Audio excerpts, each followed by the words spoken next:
What's going on, you gamers? Here we are back with some more Outriders, and today I'm going to be going over the stats that you can get on kind of weapons and what ones you may want to pick over the others for kind of what playstyle you're after. So if you want to know what kind of stats you're after on your weapon and why you want them, then stay tuned. That's coming up next.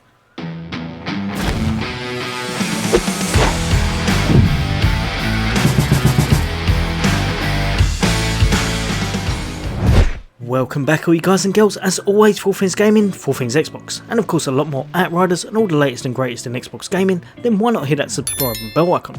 But for today, you're here to find out what kind of stats you're after on your weapon and why you want them. So as you can see from just here, you can acquire an absolute abundance of weapons in Outriders. They all have a purpose. Most of the time it's to get their mods. There's no point beating around the bush. Mods in this game nigh on make the builds, they really do, and if you've got bad mods or good mods on, it can make the difference between clearing low content and absolutely decimating the higher content. However, the actual weapons also tend to have their own stats. So for example, if we look at this one right here, the Shell Rocks Excrescence. This one right here comes with crit damage, status power and skills life leech.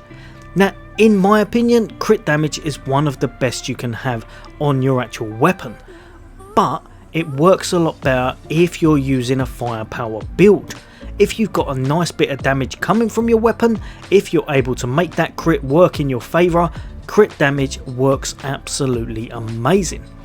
Obviously, if you look just down the bottom here, you've also got a crit multiplier. Because this one right here is a burst variant, it means you've got a higher multiplier, meaning that when you get those crits, when you get that headshot damage, you're gonna get a lot of extra damage, especially like I said, if you've boosted up your crit damage and if you've boosted up your firepower.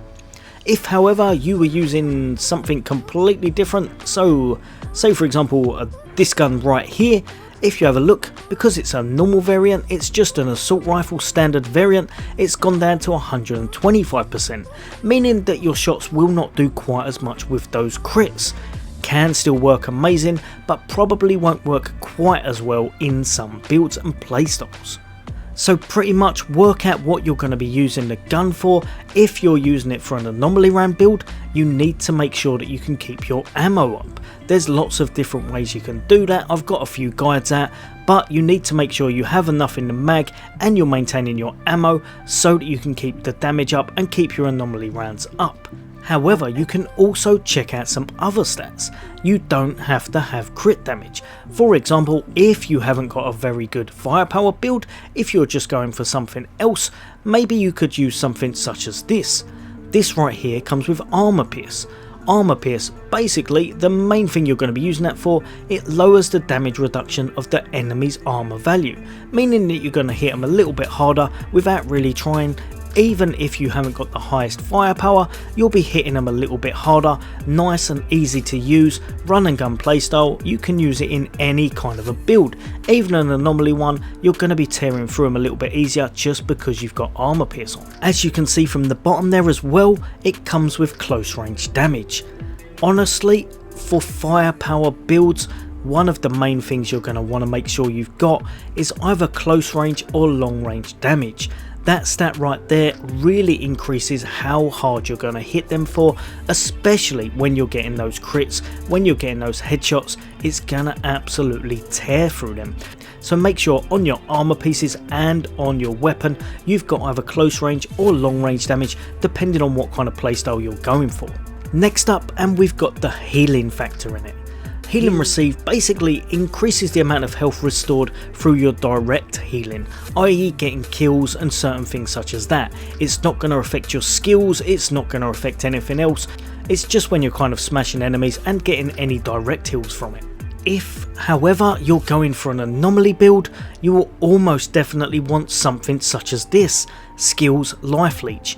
Basically, when you're using your skills, you're going to be getting a lot of leech from that. This right here can definitely help. Even though it's on a weapon, it will help you in your anomaly builds, it will help you in your skill builds to make sure that you kind of keep your health up.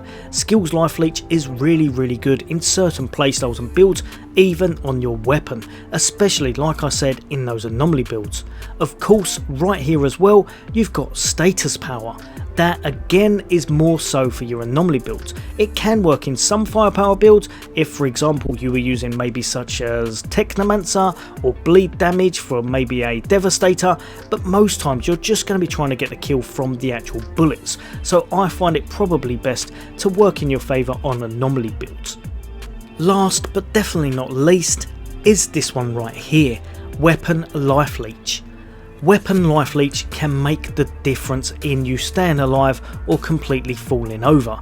I would honestly say if you've got a gun that holds a lot of ammo, say for example an LMG or any kind of variant, maybe a double gun, that right there will keep you alive a lot easier if it's got Weapon Life Leech. So if you're kind of gearing up, or if you're making your way to endgame, or even if you're at endgame and you're still struggling, Weapon Life Leech can make the difference between you falling over or completely staying alive, because every time you're hitting them with shots, it means you're getting a bit of life back.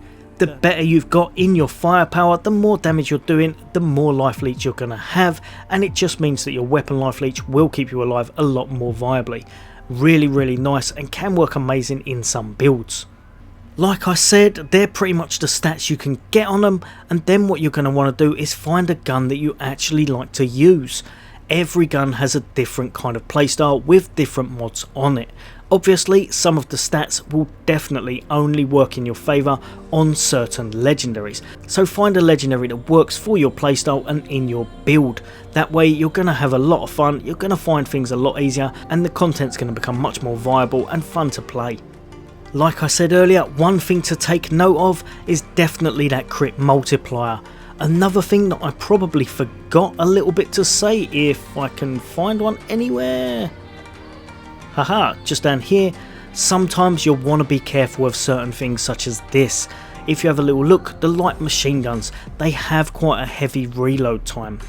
Honestly, play to your playstyle, but some guns definitely do need a little bit of getting used to, because if you're trying to reload and you get hit, you can be reloading in that animation quite a few times over, and it can be quite annoying or get you killed.